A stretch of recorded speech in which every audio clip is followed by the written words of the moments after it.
negara itu kan punya kebijakan. Dia memiliki kekuatan menyusun, menerbitkan kebijakan. Betul. Superpower kan Superpower itu. sekali. Yang kedua dia punya duit. Anggarannya Dia tuh punya punya. duit. Yang ketiga punya senjata. Punya, dan bisa punya law kewenangan atas enforcement. menggunakan senjata lah, Betul. negara itu. Bayangkan kalau entitas begini tidak ada kontrol dari publik. Betul. Dan alhamdulillah kan semakin kesini makin bagus lah. semakin bagus kontrol publik terhadap pemerintah. Nah, Lakpesdam itu jangan digugurkan dari pelan itu. Lakpesdam itu harus terus dijaga. Caranya memang terus melakukan kerja-kerja advokasi, terus bekerja sama dengan entitas masyarakat sipil yang lain untuk mengawal problem-problem publik gitu.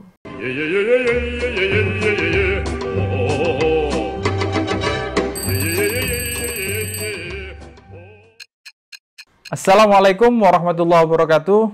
Alhamdulillah, apa kabar teman-teman semuanya? Semoga dalam keadaan sehat. Kita di dalam edisi kedua Talk Show Peci Kopi bersama dengan Lakpesdam. Kalau yang edisi kemarin bersama Ketua Lakpesdam kita bicara banyak seputar gagasan besar. Gagasan besar bagaimana menerjemahkan gagasannya Gus Yahya yang menghidupkan Gus Dur yang diomongin langsung oleh Kiai Haji Ulil Absar Abdallah. Sekarang kita akan bicara lebih aplikatif, lebih internal, dan bagaimana kita bisa mencapai itulah kira-kira. Bagaimana mesinnya didesain di dalam agar Lakpesdam mencapai cita-cita itu. Itu banyak persyaratannya. Dan di sini sudah ada spesialisasi untuk penguatan kelembagaannya bersama saya, Mbak Ufi Ulfiah. Assalamualaikum Mbak Ufi. Waalaikumsalam warahmatullahi wabarakatuh. Mbak Ufi tambah keren aja lama-lama. Keren sebagian daripada iman. Iya, betul. Sehat, Mbak? Sehat, alhamdulillah sehat. Sibuk apa ini akhir-akhir ini? Sibuk saya, alhamdulillah ya di Lakpesdam bersama Pak Ketua, Pak Ulil Absar Abdallah, Pak Sekretaris dan seluruh jajaran pengurus di Lakpesdam. Dalam waktu dekat kita mau raker, jadi tunggu tanggal mainnya. Tapi kejutan dari Lakpesdam. Kan, Mbak Ovi sebelum di Lakpesdam ini portofolionya kan pelanglang buana dari organisasi A, B, C, D. Dan memang Lakpesdam itu terkenal adalah sekelompok orang yang sudah banyak pengalaman di luar, lalu datang ke Lakpesdam berkumpul untuk berkontribusi untuk peningkatan kapasitas di dalam Nahdlatul Ulama. Kira-kira gitu ya? Kalau lihat sejarahnya kan begitu. Ada misalnya ada satu masa di mana beberapa aktivis di LP3IS yang sangat berpengaruh itu menjadi motor di Lakpesdam. Mungkin khitohnya begitu kali ya di Lakpesdam. Jadi beberapa orang yang sudah memiliki pengalaman-pengalaman dalam misalnya pengorganisasian warga, dalam pergerakan, kemudian berkhidmah di Lakpesdam. Iya, sekarang juga kayak Los Galacticos. Wah, tahu Los Galacticos? Real Madrid era Zidane, Beckham. Jadi banyak bintangnya. Orang Semeru ada di situ, orang Prakarsa ada di situ, orang lembaga penelitian itu think tank semua isinya di situ. Iya kan? Iya, luar biasa itu memang tinggal kemampuan membuktikan diri aja ya. Nah, tinggal Mbak Ufi bisa nggak itu? Tinggal Mbak Ufi. Nah, kita ini mau bicara tentang penguatan kelembagaan dan jaringan, Mbak ya sekarang ya. Nah, kira-kira ini kan sudah kemarin bicara, terus bicara tentang gagasan besar, apa saja yang ingin dicapai, terutama ini ada kerjaan yang rakernas, lalu kemudian yang di depan yang sedang digarap itu adalah gagasan kerjaan-kerjaan 250 titik halakoh fikih peradaban, kaitannya dengan halakoh internasionalnya setelah itu, dan seterusnya. Lakpesdam ini ingin membuat peradaban yang lebih baik. Nah, kira-kira gitu. Prasyaratnya ini kan diantaranya adalah penguatan kelembagaan ya, diantaranya. Sebelum ngomong-ngomong di situ, selama ini kan Lakpesdam dikenal juga sebagai organisasi think tank-nya NU, ya kan? Peran-perannya dalam melakukan advokasi kemasyarakatan. Apa sih yang membuat Lakpesdam dikenal dengan picture seperti itu? Ada beberapa hal ya, tentu saja yang basisnya yang pertama tentu kinerja. Lakpesdam memiliki kinerja, misalnya melakukan advokasi sejumlah problem publik. Misalnya publik J itu yang mana sih? Misalnya publik itu adalah kelompok yang rentan. Kita kan sangat cukup punya pengalaman untuk melakukan kerja-kerja mulai dari peningkatan kapasitas kelompok masyarakat rentan sampai melakukan advokasi dengan dan kinerja melakukan pengembangan dan kinerja melakukan advokasi itu nggak sendirian.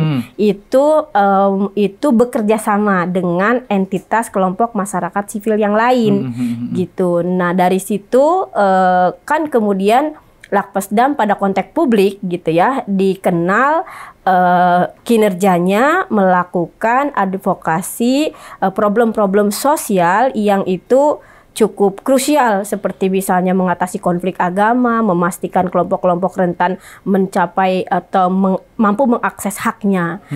Itu jadi kalau pertanyaannya demikian maka jawabannya adalah kinerja kan. Lakpesdam mampu menunjukkan kinerjanya atas problem-problem publik. Kalau dikenal di dalam pergaulan misalnya teman-teman dengan pergaulan dengan teman-teman masyarakat sipil.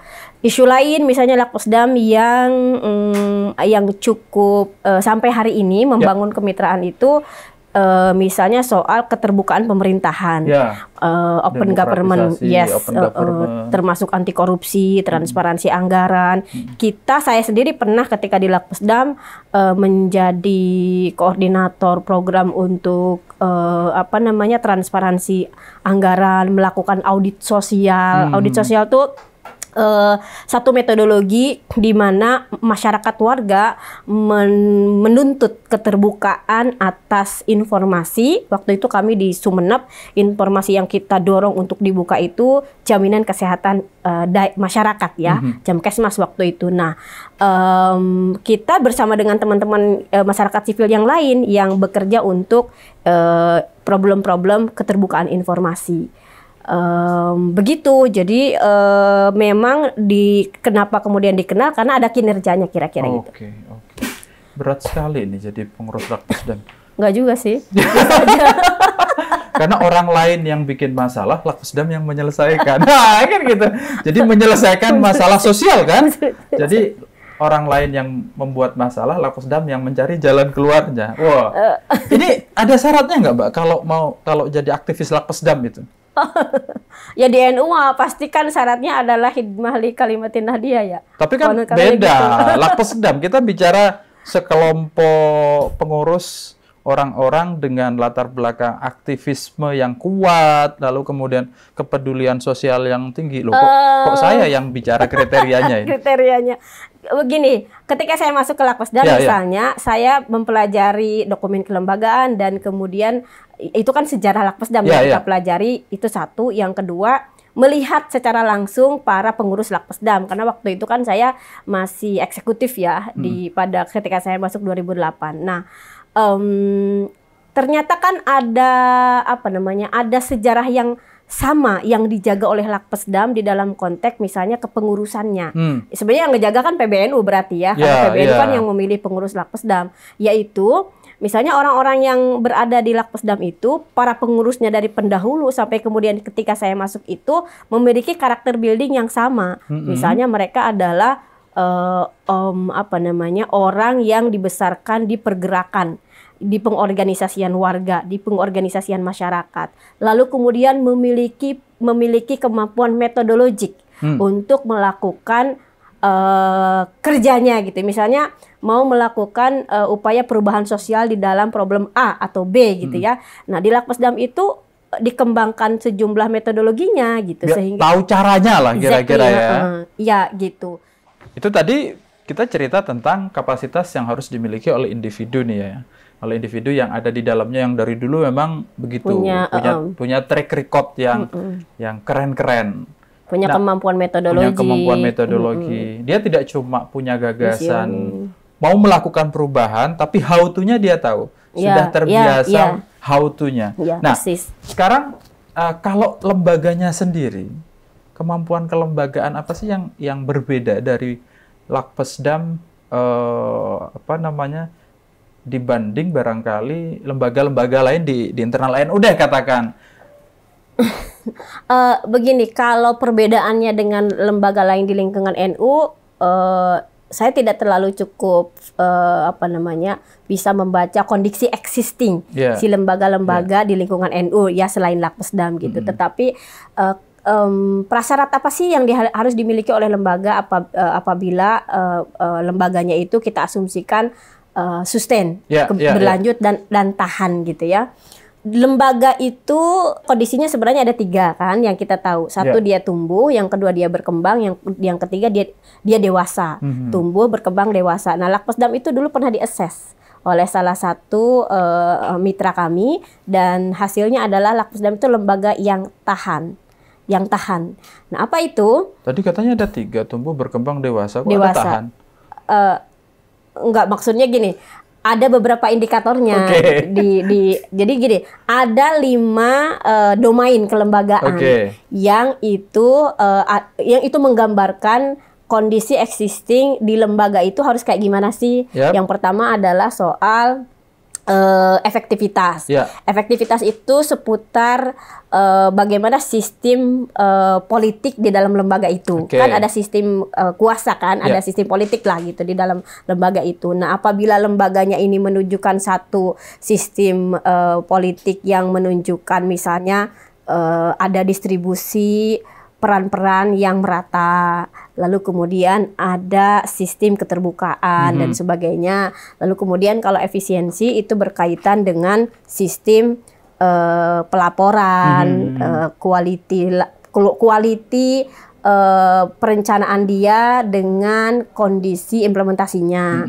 Kalau relevansi itu berhubungan dengan setiap lembaga itu kan memiliki mandatoris untuk kepada siapa dia didedikasikan. Kayak Lakpesdam itu misalnya kepada jamaah NU. Maka relevansi itu akan berbicara tentang apakah manfaat kehadiran lembaga itu cukup memberikan manfaat kepada penerima manfaatnya, beneficiariesnya. Yang kedua, apakah beneficiariesnya itu cukup diajak di dalam ruang-ruang partisipasi di dalam lembaganya. Yang ketiga adalah keempat adalah domain sustainability, keberlanjutan. Keberlanjutan itu seputar sebenarnya bicara tentang apakah pendanaan lembaga itu cukup beragam, diversifikasi pendanaan. Kalau hasilnya kalau lembaga itu misalnya hanya ada satu dukungan, itu namanya belum ada diversifikasi. Enggak, maksudnya assessment itu hasilnya apa yang tangguh itu tadi? Kalau yang tangguh itu dia berada di level berkembang sebenarnya. Jadi belum sampai kepada dewasa. Kalau sebuah lembaga itu sudah dewasa, dia itu sustain.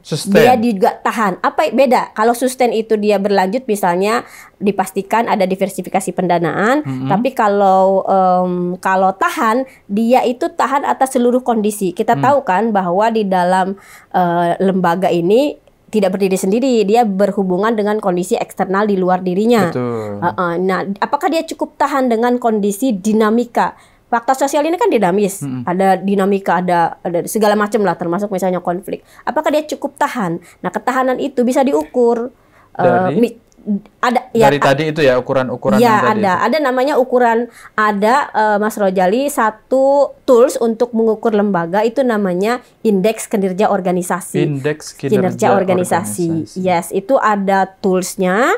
Itu sebenarnya bisa dipakai tuh kalau kita mau melihat kondisi existing kita. Misalnya TVNU.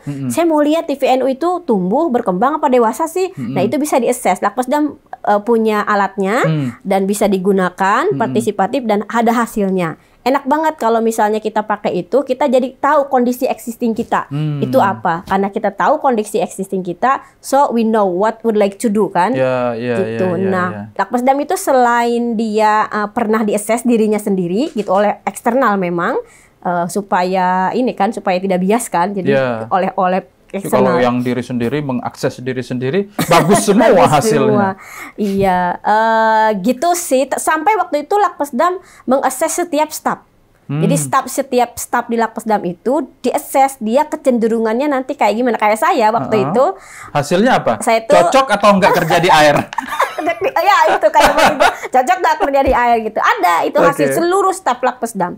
Dan itu menjadi potret buat lembaga untuk punya misi terhadap masing-masing staf. Next ini mau saya apain, ini mau dipromot kemana, ini mau dipromot kemana. Jangan-jangan dia salah posisi nih selama ini, makanya kurang perform misalnya gitu ya. Exactly gitu. Oke. Tapi kan pertanyaan Rojali tadi bukan hanya soal itu, tapi soal prasyarat lembaga. Iya. Ada, karena Lakpesdam ini lembaga yang amat modern dan visinya juga kan. Masa sih? Modern itu. Modern lah Lakpesdam itu. Ada sistem 2 kamar dan lain-lain. Jadi ada 5 dokumen kelembagaan nih yang wajib dimiliki oleh lembaga. 1.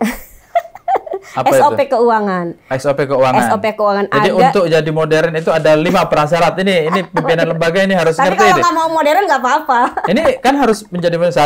Apa SOP tadi? kelembagaan. SOP kelembagaan. Iya, isinya yang mengatur sistem keuangan di lembaga. Oke. Di Lakpesdam tuh nggak bisa misalnya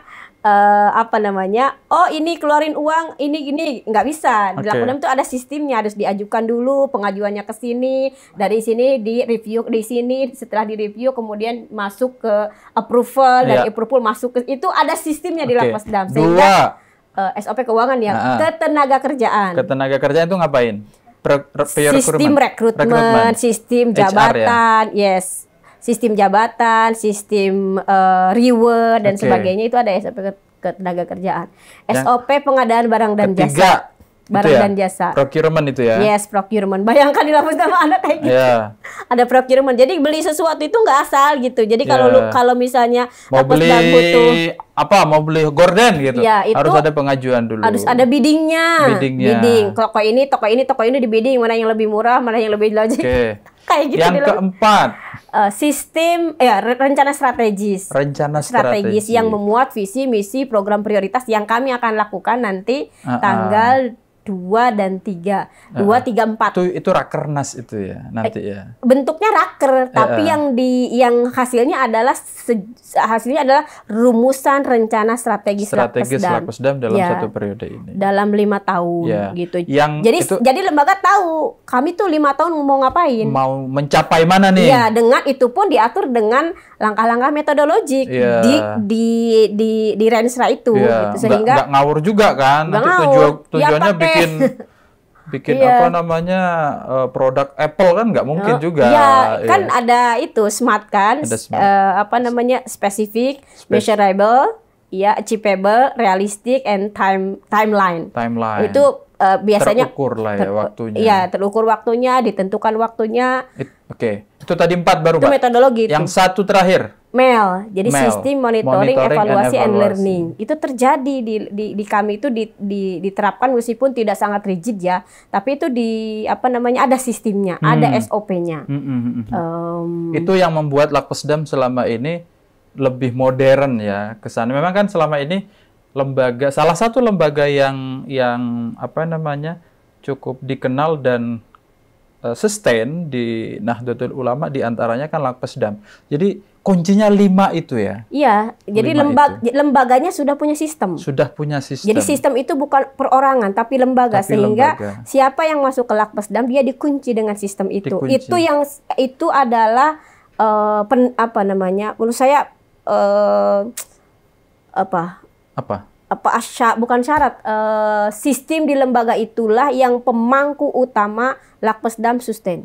Sustain dalam apa? Uangnya terjaga, nggak pernah habis dari pergantian politik pengurus itu juga kan pergantian. Lalu kemudian visi dan misinya gitu ya, dari sejak lahir kan itu sampai sekarang 85 sampai sekarang itu. Yang kedua bahkan orang-orang yang ada di dalamnya kan, karena sudah punya brand di publik di NU demikian gitu, sehingga itu dari setiap pergantian ke pergantian itu cukup terjaga dengan baik kan di Lakpesdam. Iya, menarik sekali. Tuh teman-teman, itu tips menarik karena itu sangat aplikatif barangkali karena bisa jadi sistem yang terlalu berbeda dengan kondisi di NU tidak aplikatif untuk lingkungan NU. Tapi kalau yang sudah diterapkan di Lakpesdam itu besar kemungkinan cocok untuk kalangan NU. Langit.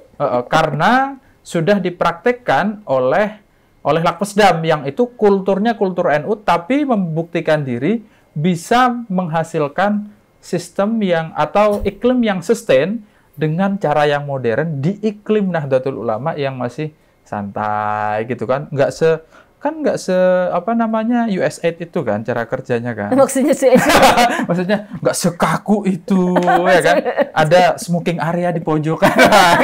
Maksudnya itu cocok gitu untuk iklim-iklim yang di NU selama ini dipraktekinnya, dan mungkin lembaga-lembaga lain juga bisa diadaptasi oleh lembaga-lembaga lain skema itu ya. Lakpesdam itu kan punya mandat mendinamisir NU. Siapa sih yang mendinamisir NU itu maksudnya apa sih? Apa maksudnya? Jangan sampean yang tanya, biar saya ada manfaatnya di sini. Apa maksudnya? Mendinamisir NU itu kan melakukan misalnya kerja-kerja untuk mendampingi lembaga dan Banum NU agar tadi itu misalnya kalau dia mau lembaganya itu kuat, tahan, sustain, kuat, tahan, maju, sistemnya itu apa namanya keren gitu ya. Lakpesdam tuh punya tanggung jawab. Berarti kalau ada lembaga misalnya, Mbak Lakpesdam, tolong saya dibantu biar sustain gitu. Nanti tim Anda akan datang untuk akses, terus kemudian ngasih rekomendasi. Bayar itu berapa, sudah Mbak? Terjadi. Bayar berapa? Kan jadi konsultan. Jadi konsultan. Makasih Mas, 2M. Okay. Sudah kan itu, saya ingat betul. Apa yang sudah diakses? Lazisnu itu, ini bisa dikonfirmasi ke Lazisnu zaman Pak Masyuri Malik. Okay. Nah, jadi ketika Lazisnu ini waktu itu ditetapkan kan, dilantik gitu, saya ingat betul waktu itu meminta Lakpesdam untuk mendampingi kelembagaannya Lazisnu. Gimana sih sebenarnya kelembagaan yang baik, dan Lakpesdam melakukan beberapa kali melakukan coaching, melakukan BIMTEK. Karena itu kan waktu itu ada 2 kamar ya di sana. Lalu kemudian SOP keuangan tuh kayak gimana sih dan sebagainya. Itu beberapa hari, beberapa bulan kita melakukan pendampingan kepada mereka. Yang kedua, ada yang tidak lembaga tetapi program di salah 2 lembaga yang sedang mendapatkan program. Dia kebingungan mengembangkan sistem MEL, monitoring evaluasi learning. Saya ingat banget saya dengan Pak Nasihin itu sampai jam 3 pagi menyiapkan itu dan didedikasikan kepada lembaga ini karena itu adalah program yang cukup besar dengan agensi internasional dan hasilnya cukup, maksudnya secara metodologik nih loh, kita punya metodologik yang firm gitu. Jadi buat lembaga lain kalau mau di-assess, tinggal datang ini. Kalau misalnya mau di-assess, misalnya Lakpesdam, saya mau melihat kondisi organisasi saya, tumbuh, berkembang, atau maju, kita siap. Jangan-jangan tidur nih? Tidur gitu, exactly. Itu bisa, kita ada alatnya, atau misalnya, saya ingin tahu kondisi spesifik nih, kondisi sustainability kami itu sustain nggak sih? Konon katanya ini juga menjadi agendanya PBN, bukan soal kemandirian. Iya, bukan konon, itu iya. Iya, kemandirian. Nah, itu bisa dilihat nih lembaga tersebut, misalnya apakah lembaga, banan, atau bahkan PCNU, misalnya itu gimana kondisi existing organisasinya, apakah dia itu cukup akan mampu sustain dalam jangka waktu sekian. Itu ada alatnya namanya resource mobilization. Resource mobilization. Itu bagaimana memobilisasi resource. Itu dari luar, dari dalam, secara metodologik ya. Kita ada alatnya yang bisa kita baca, gunakan gitu. Sehingga misalnya PCNU ini dia sustain nggak sih? Mampu sustain nggak sih? Ini bisa nggak sih? Itu ada alatnya, bisa diukur. Gitu. Selama ini kalau PCNU BTW yang sudah diukur mana? Saya sih tidak di divisi pengembangan sumber daya manusia. Jadi saya tidak hafal datanya. Itu ada di teman-teman divisi pengembangan sumber daya manusia. Tapi seingat saya ada beberapa PCNU yang spesifik meminta bantuan Lakpesdam untuk mendampingi ketika dia proses tumbuh itu. Mendampingi soal kelembagaannya. Ngomong-ngomong itu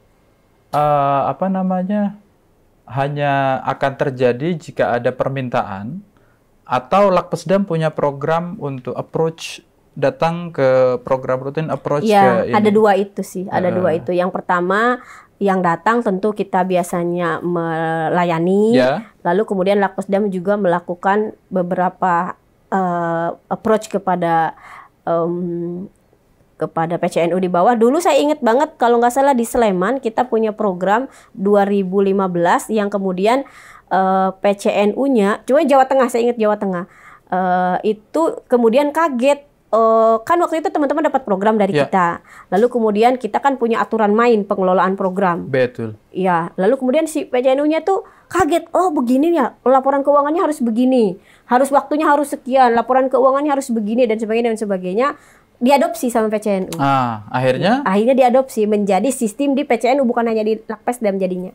Kayak gitu. Nggak cuma di Lakpesdam PCNU-nya, tapi di PCNU-nya ya, sendiri. jadi di PCNU-nya. Jadi kalau sekarang ada misi melakukan, kan ketum PBNU ya, itu dalam beberapa kali kesempatan misalnya memiliki visi untuk NU itu ini sebuah governance gitu ya. Iya, betul. Iya, nah itu sebenarnya dalam konteks Lakpesdam kemarin kan tata kelolanya sudah begitu, visinya sudah begitu, kelahirannya juga sebenarnya untuk itu, visinya udah begitu, praktek juga sudah demikian. So kalau misalnya ketua PBNU punya visi ini sebenarnya tidak sudah terlalu sulit, gitu, sudah sejalan, sudah gitu. Dilakukan. Punya itu, udah dilakukan. Artinya punya pengalamannya, how to-nya itu ada misalnya. Tinggal bagaimana best practices di Lakpesdam diterapkan di lembaga-lembaga lain yang belum punya best practices pengelolaan kelembagaan 5 kriteria itu. Ya, kondisi existing lembaganya gimana?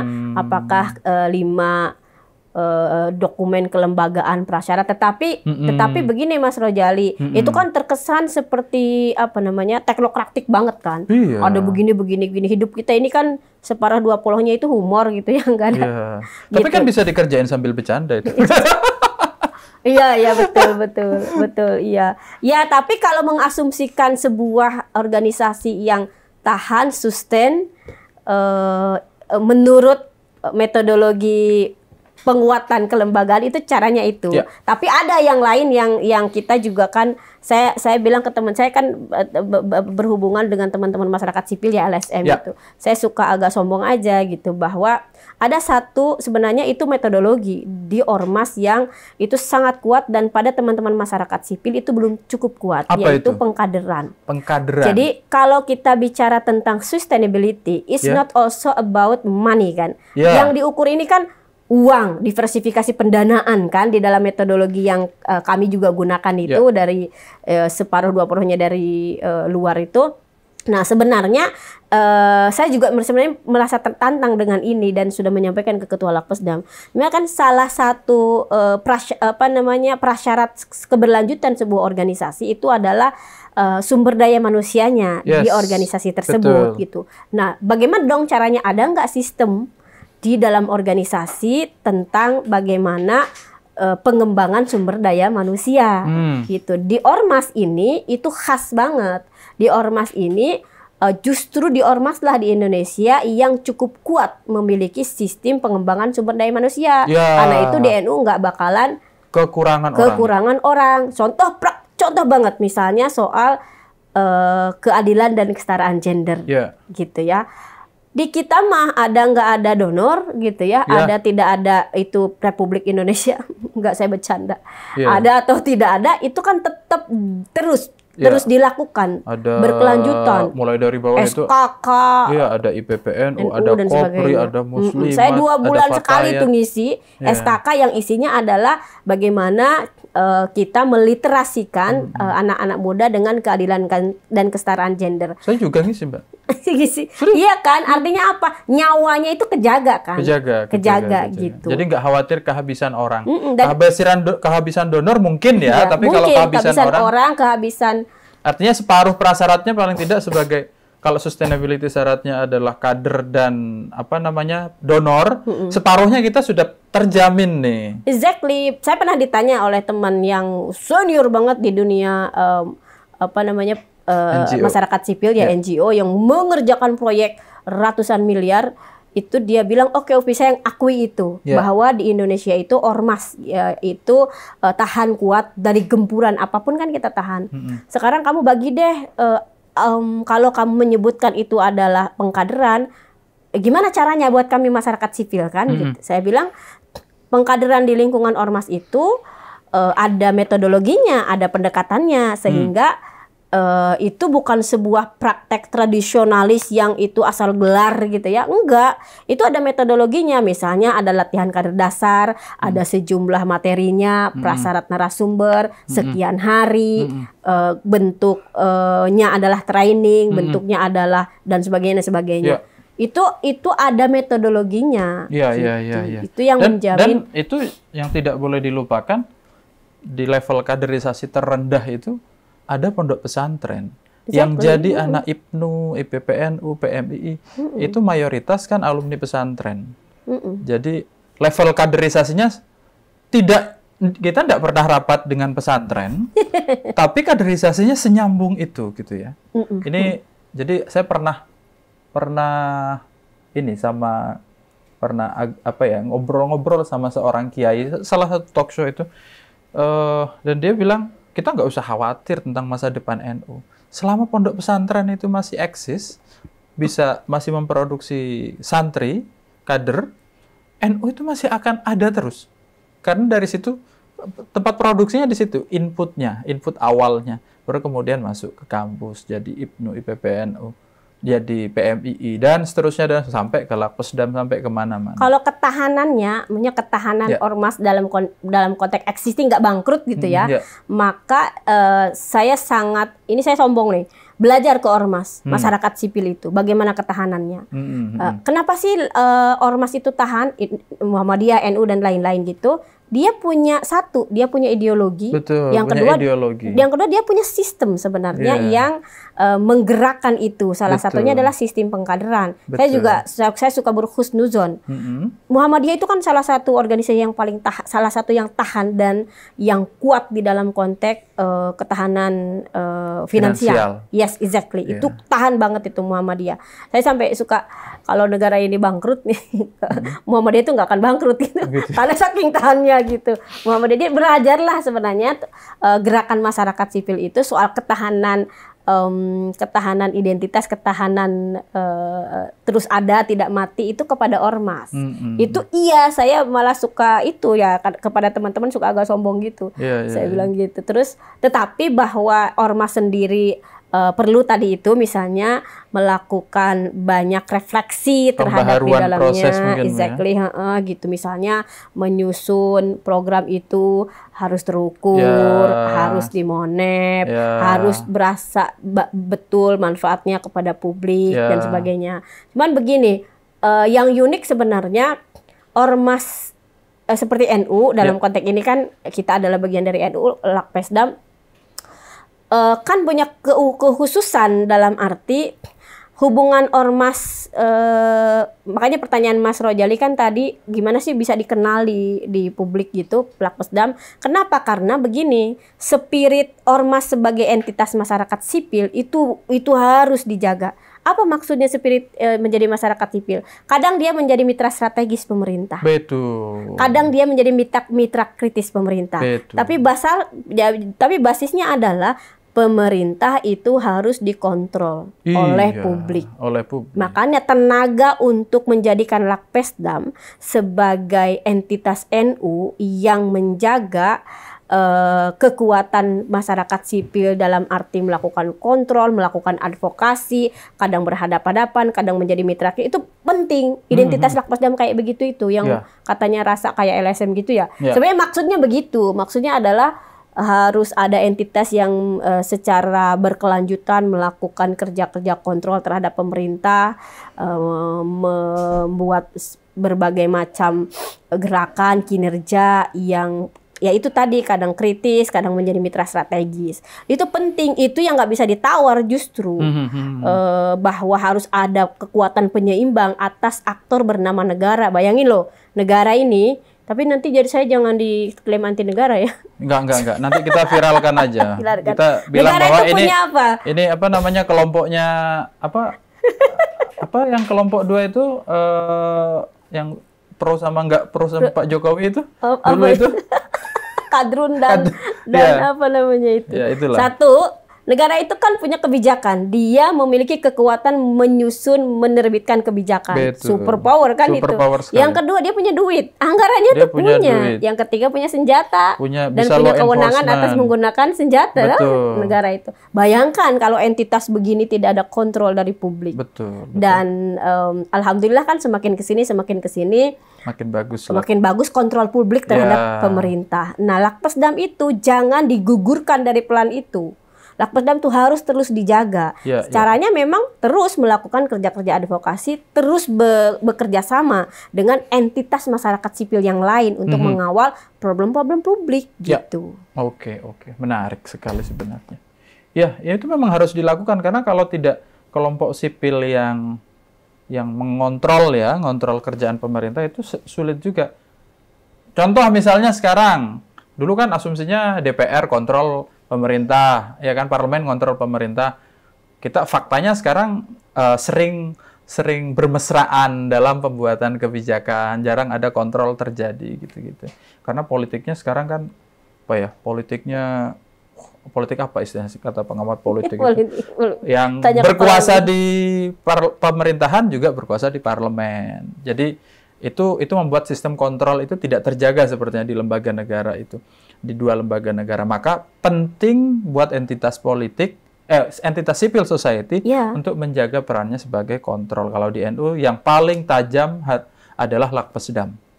Ya, harusnya harus selalu punya tenaga Lakpesdam tuh untuk itu. Betul. Itu ya. Jadi meskipun sedang mesra ngerjain kerjaan bareng misalnya, tetap harus ada entitas kontrolnya. Yes, kalau soal perubahan, ada pergeseran kan relasi antara masyarakat sipil dengan pemerintah hari ini.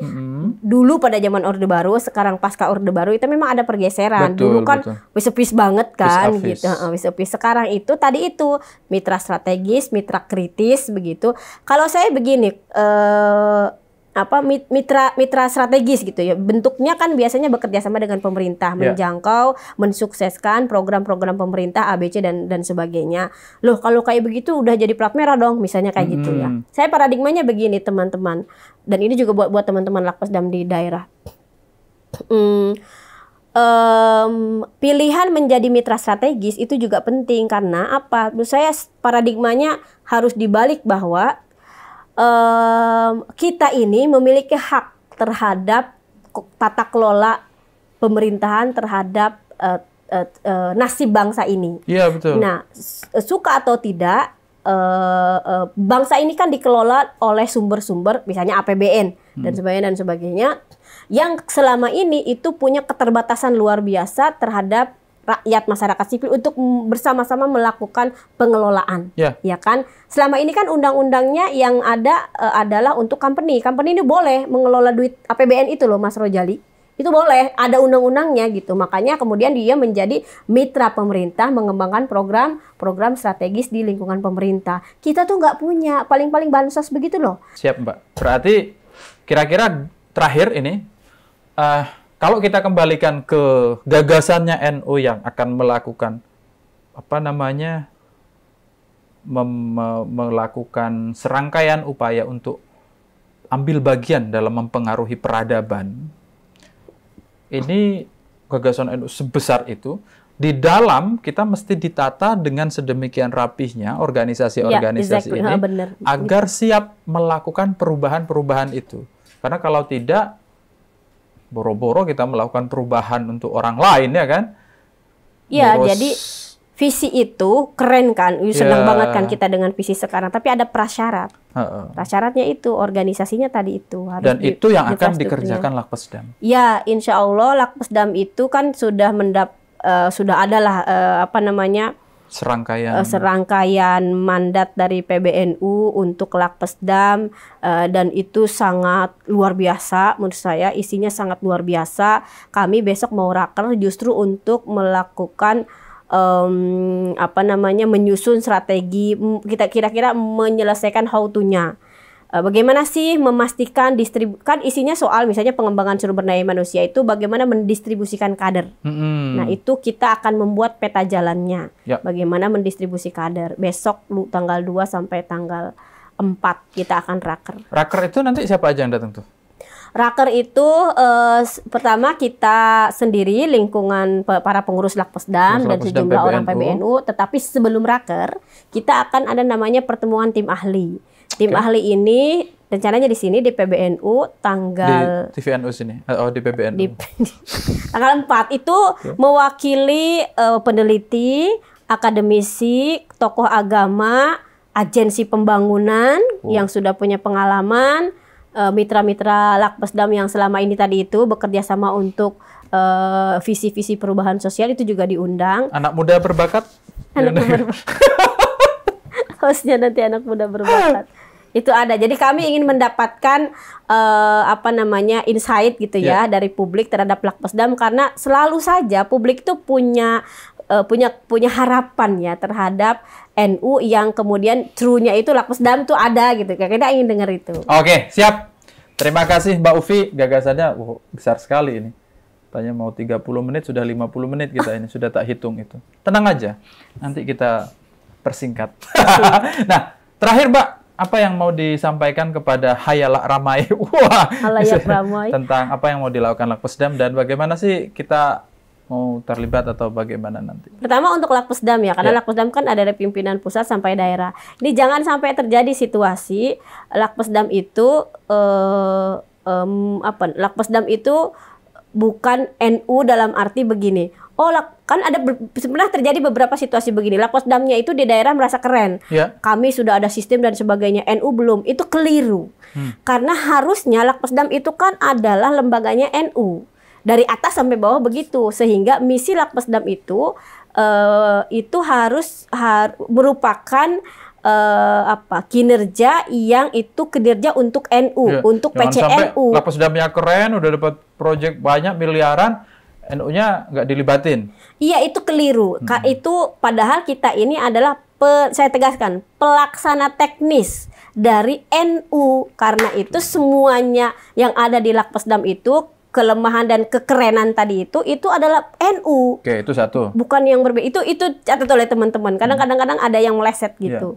Yang kedua, kita ini kan punya cita-cita hari ini yang tadi itu besar dan sebagainya yang selalu digaungkan. Itu saya ini aja, ada prasyarat untuk menjangkau itu. Prasyaratnya adalah lembaganya tadi itu, tetapi ya Lakpesdam sangat memiliki pengalaman ya untuk menjangkau itu, tetapi lagi-lagi kan ini tuh satu entitas besar tuh NU tuh. Jadi harus soliditasnya tentu kan juga harus dijaga gitu. Kita terbuka pokoknya kalau ada lembaga-lembaga di lingkungan NU yang mau ngaji tentang tata kelola keuangan, tata kelola kepegawaian, pengadaan barang dan jasa, sistemel, atau aku mau dilihat nih bagaimana kondisi existing lembagaku gitu ya, itu let me know, kasih tahu ke Lakpesdam, kita bisa kasih approach-nya. Oke, menarik sekali, luar biasa, banyak sekali insight ya obrolan kita. Ini kalau ini diterapkan, kira-kira kita bisa ambil bagian, semua lembaga bisa ambil bagian kalau sudah sehat, bisa ambil bagian untuk menjadi bagian dari realisasi cita-cita besar yang ditanamkan, yang ditetapkan oleh Ketua Umum PBNU, Gus Yahya. Karena kalau tidak menghikmati talkshow kita, yang isinya itu bagaimana menjadi sehat, lalu jadi bagian dari skema besar itu, kita akan ketinggalan ini, nanti yang lain sudah maju ke sana, lembaga kita masih di belakang. Sebenarnya ormas itu pada beberapa hal ketinggalan memang dari misalnya private sector yang sangat cepat, misalnya soal digital. Lembaga-lembaga ini kan kita Gus Yahya sudah naruh cita-cita di sana yang semua lembaga itu harus ke sana. Ya, itu Tapi prasyaratnya kan kita harus memperbaiki lembaga kita, misalnya di internal persoalan-persoalan yang 5 itu sudah harus dihilangkan biar sama-sama kencang larinya ke sana. Dan itu dokternya Lakpesdam. Gitu ya kira-kira ya. Jadi nanti konsultasi sama Mbak Ufi. Oke, teman-teman, Mbak Ufi terima kasih atas waktunya. Sama-sama, terima kasih TPNU. Teman-teman dimanapun Anda berada, itu obrolan kita dan ini adalah talk show yang kedua dengan Lakpesdam, akan membedah Lakpesdam sampai nanti ke menuju rakernya Lakpesdam. Satu lagi yang akan kita akan kita selenggarakan nanti bersama dengan Sekretaris Lakpesdam, Mas Hasanuddin Ali, dalam beberapa hari ke depan. Demikian, saya mau undur diri. Sampai jumpa lagi di episode selanjutnya. Wassalamualaikum warahmatullahi wabarakatuh. Waalaikumsalam.